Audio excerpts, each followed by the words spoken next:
किसी समझौते या डील का बेसिक रूल क्या है? बेसिक रूल क्या यही है कि सभी पक्ष सहमत हो जाएं? क्या यह पॉसिबल है कि दो माने एक नहीं, एक माने दो नहीं, किसी की बात कुछ और हो, किसी की बात कुछ और हो? जी हां, इसी के ऊपर आज हम बात करने जा रहे हैं। जिस मिडिल ईस्ट से आई अच्छी खबर की बात हो रही है, उसके ऊपर खतरे के बादल भी हैं। खतरे के बादल जिनकी आज बात करेंगे। नमस्कार, स्वागत है आपका कमांड सेंटर में। मैं हूं आपके साथ गौरव शुक्ला।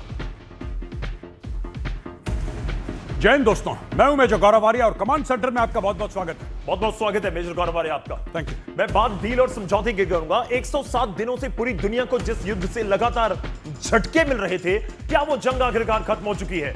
अमेरिका और ईरान के बीच डील का ऐलान हो चुका है।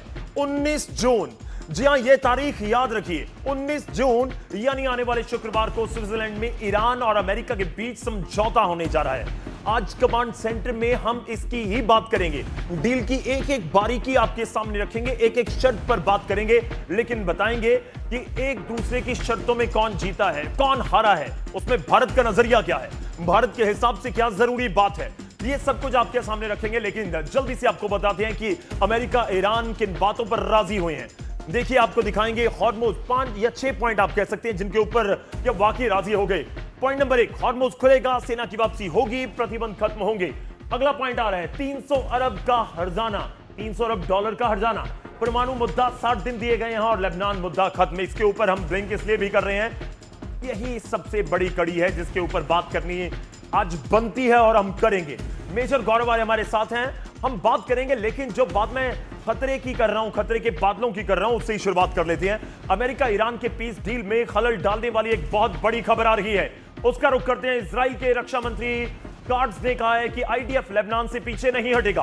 कार्ट्स ने प्रधानमंत्री नेतन्याहू के हवाले से ये स्टेटमेंट दी। उन्होंने कहा कि ये ट्रंप को साफ कर दिया गया है नेतन्याहू की तरफ से कि आईडीएफ पीछे नहीं हटेगी। देखिए, बहुत स्पष्ट सी बात है, इसमें कोई किंतु परंतु नहीं लग रहा। सीधा कह रहे हैं कि पीछे नहीं हटेगी आईडीएफ। मेजर गौरव आर्य हमारे साथ हैं। मेजर, मैं ऑलरेडी बात कर चाहूंगा, खतरे के बादल हैं। आपको मिडिल ईस्ट से अच्छी खबर आई लग रही है? नहीं, सबसे पहले यही बात हम लोग कई दिनों से कह रहे थे, इजराइल को जो करना है इजराइल करेगा। ट्रंप मानता है बहुत अच्छा, नहीं मानता बहुत अच्छा, पहली चीज। ठीक है। दूसरी चीज, जो आपने 6 पॉइंट दिखाए, आप ये बताइए इसमें यूएस के पक्ष की कौन सी बात है? 300 अरब डॉलर यूएस देगा, हॉर्मुज खुलेगा जी, जो कि पहले भी खुला था। बिल्कुल। और जितने भी 6 पॉइंट हैं आप एक एक करके डालिए, मैं एक एक करके बताऊंगा। इसमें यूएस की जीत क्या रही? अगर यूएस ये कहता है कि हॉर्मुज खोलना हमारी जीत है, तो भाई साहब वो तो खुला था 27 फरवरी को। बिल्कुल। आपने 28 को अटैक करा ना, उसके पहले तो खुला था। तो यूएस इन 6 पॉइंटों में कोई एक पॉइंट बता दे कि साहब ये पॉइंट है, बाकी 5 ईरान ले गया, लेकिन ये एक पॉइंट है जो यूएस ले गया। इन 6 पॉइंट्स के ऊपर हम बहुत तफसील से बात करेंगे आगे। एक एक पॉइंट मैं आपके सामने रखूंगा, बहुत बारीकी से पूरा एक एक पॉइंट आपके सामने लेकर आएंगे। मैं आगे बढ़ूं उससे पहले एक बहुत छोटा सा पॉइंट आपसे जी। डील समझौता, आपको लगता है कि सभी पक्ष इसमें जो स्टेक होल्डर्स हैं वो आपको नजर आ रहे हैं? आप अगर रजामंदी की बात कर रहे हैं तो मुझे बहुत बड़ा डाउट है, बहुत बड़ा डाउट है मुझे, और आगे चल के अगर मौका लगेगा मैं समझा भी दूंगा क्यों डाउट है। देखिए, इसी के ऊपर बात होनी बहुत जरूरी है कि स्टेक होल्डर्स की जो मैं बात कर रहा हूं कौन है? नेतन्याहू है, ट्रंप है, खामेनेई है, यानी ईरान, अमेरिका और इजराइल है। अगर ये तीनों इकट्ठे नहीं है तो फिर कैसी डील? आज इसके ऊपर बात करेंगे। लेकिन चलिए जल्दी से नजर डालते हैं 4 बड़े मुद्दे, आज के जो 4 बड़े एजेंडे कमांड सेंटर में हैं उनके ऊपर, और एक एक करके जो आपकी स्क्रीन के ऊपर आएंगे। डील में किसका सरेंडर, ये आज का बड़ा एजेंडा है। देखिए, सीधा स्पष्ट सवाल होगा सबके जहन में, किसका सरेंडर? मेजर गौरव आर्य, आपको लग रहा है कि किसी ने सरेंडर कर दिया? जी, मुझे लगता है अमेरिका ने सरेंडर कर दिया। अमेरिका ने सरेंडर कर दिया। अमेरिका ने सरेंडर कर दिया क्योंकि जो ईरान कह रहा है, अमेरिका उन मुद्दों पे बात ही नहीं कर रहा। ईरान, ये जितने भी पॉइंट्स आपने दिखाए हैं, ये किसके हैं? ये ऑलरेडी ईरानी मीडिया डिस्कस कर चुका है। लेकिन अगर आप बात करें डोनाल्ड ट्रंप की, डोनाल्ड ट्रंप सिर्फ ये कह रहे हैं कि हॉर्मुज खुल गया है, तेल की कीमतें गिर जाएंगी, दुनिया में सब अच्छा होगा, चलो लड़ाई खत्म करो। वो बैड न्यूज सुनना ही नहीं चाहते, क्योंकि वो नवंबर के लिए डेस्परेट हैं, desperate for the mid term elections in November in the US. वो डेस्परेट है, किसी भी सूरत में बस साइन होके लड़ाई खत्म हो और मैं वापस जाऊं और फिर मैं अपनी पॉलिटिकल मामला जो है संभालूं। देखिए, आज हम ये भी बात करने जा रहे हैं कि कुछ दिन पहले हमने आपके सामने रखा कि केक काट दिया गया, या केक काटेंगे ट्रंप अपने जन्मदिन के मौके पर।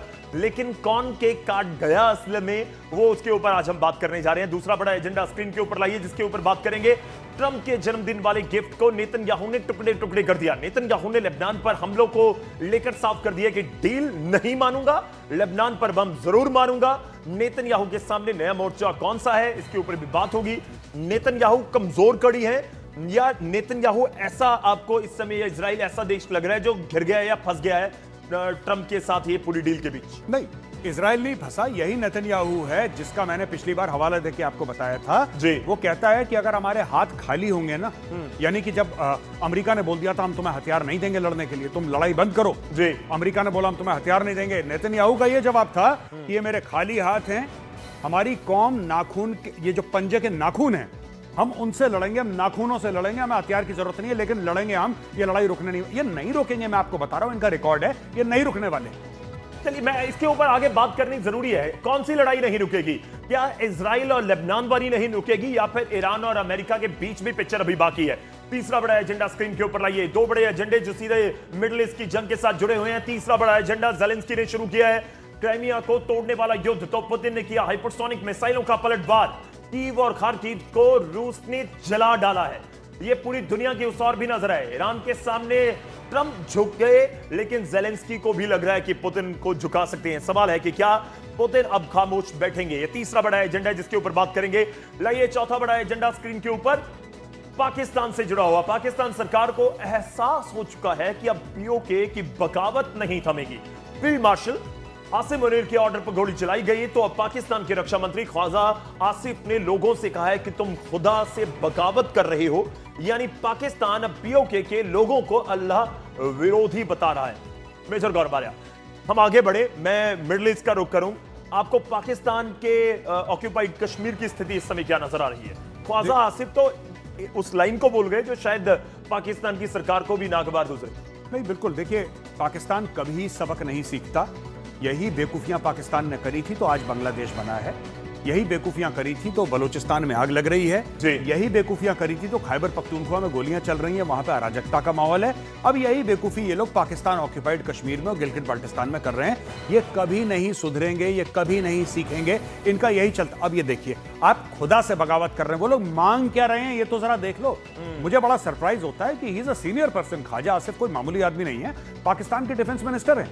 उनको ऐसे लफ्जों का इस्तेमाल नहीं करना चाहिए। ये तो जान लें पहले कि ये लोग मांग क्या रहे हैं। जो पाकिस्तान ऑक्यूपाइड कश्मीर के लोग मांग रहे हैं, उनकी पहली शर्त थी हमें सस्ता आटा चाहिए। ये सस्ता आटा बेसिक मांग रहे हैं। सस्ता आटा मांगने वाले गौरव उनको ये कह रहे हैं कि ये अल्लाह से बगावत कर रहे हैं। दिमाग देखिए। ये चौथा बड़ा एजेंडा जो आपके सामने हम रखेंगे। चार बड़े एजेंडे जल्दी से स्क्रीन पर ले आइए। इन चारों के ऊपर एक एक करके बात करने आगे जा रहे हैं। तो लेकिन मिडिल ईस्ट के ऊपर सबकी नजर है। आप भी लगातार खबरें सुन रहे होंगे, आपके जहन में भी सवाल होगा कि क्या वाकई युद्ध खत्म हो गया? ये समझा जाए कि मिडिल ईस्ट में सब कुछ ऑल इज वेल हो गया। ये समझा जाए कि मिडिल ईस्ट के बाद अब तेल की कीमतें, जो क्रूड ऑयल है उसकी कीमतें नीचे आएंगी, राहत हमारे तक पहुंचेगी। इंतजार कीजिए थोड़ा सा।